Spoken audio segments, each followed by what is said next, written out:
আসসালামু আলাইকুম। মানুষের দুর্ভোগ দেখুন, মানুষের অসহায়ত্ব দেখুন, মানুষ যে কিভাবে বিপদে পড়েছে ধান নিয়ে, সেই দৃশ্যটি দেখানোর চেষ্টা করছি। আসুন দেখান। এইটা হচ্ছে মাঠ থেকে যে ফসলগুলো উঠে চলে আসছে সেগুলোর অবস্থা এরকম দেখুন। সমস্ত ধান গেজে গেছে, দেখেন এই যে গেজ বের হয়ে গেছে। এগুলো এখন দেখতেই পাচ্ছেন কি পরিমাণে গেজ, দেখতে পাচ্ছেন। মানুষের যে দুর্দশা, দিনভর পানি তো থামার কোনো প্রশ্নই ওঠে না। এই তো মিনিট 10 আগে পানিটা বিরতি দিয়েছে। এই দেখুন, এই সমস্ত পুয়ালগুলো বিঘা প্রতি 4,000-5,000 টাকায় বিক্রি হতো। এই যে খড়গুলো, এই খড়গুলো এখন নয়নজিলিতে ফাঁসছে। এই খড়গুলো আসলে মানে শুকাবে সেই পরিবেশ নাই, পরিস্থিতিও নাই। জীবিত পানি কিভাবে নামছে দেখুন। ওই যে ধানগুলো এখন পর্যন্ত ডুবে আছে, সব পানি নামতেছে। পুরো চিত্রটাই এমন। যারা পশ্চিম ডুবা মাঠ থেকে ধানগুলো নিয়ে আসছে, ওই দেখুন, ওই যে দূরে দেখুন, ওই দূরে আমি একটু জুম করে দেখাই আপনাদের। এই 5x দেই। ওই যে মাঠে দেখুন, ওই মাঠে এখনো অনেক জমির ধান ডুবে গেছে। অসংখ্য জমির ধান কৃষকরা মাথায় করে এখন পর্যন্ত বহন করছে। সর্বাত্মক চেষ্টা করছেন, পানিটা থামা মাত্র এই ধানগুলো উঠানোর চেষ্টা করছেন।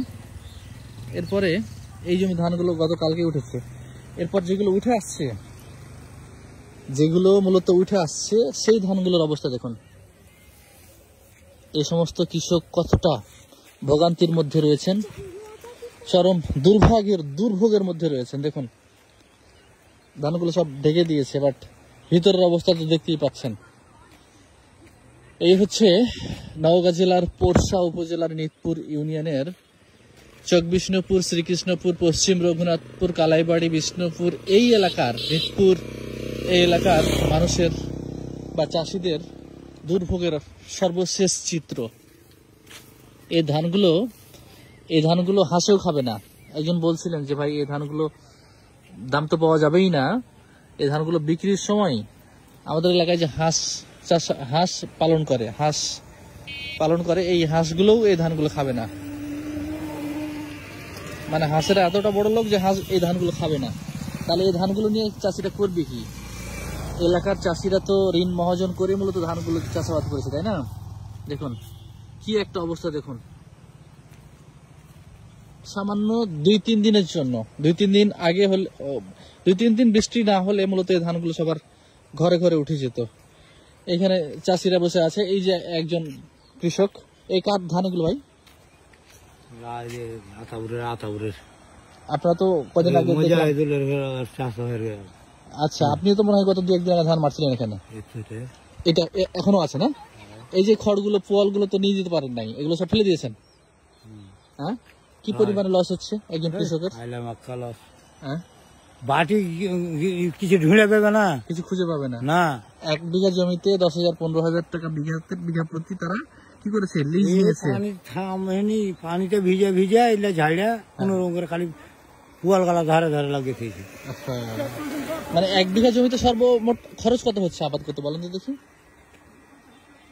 10-20,000 টাকা খরচ হবে। ওই ইয়া সহ, জমির ভাড়া সহ 20,000 টাকা।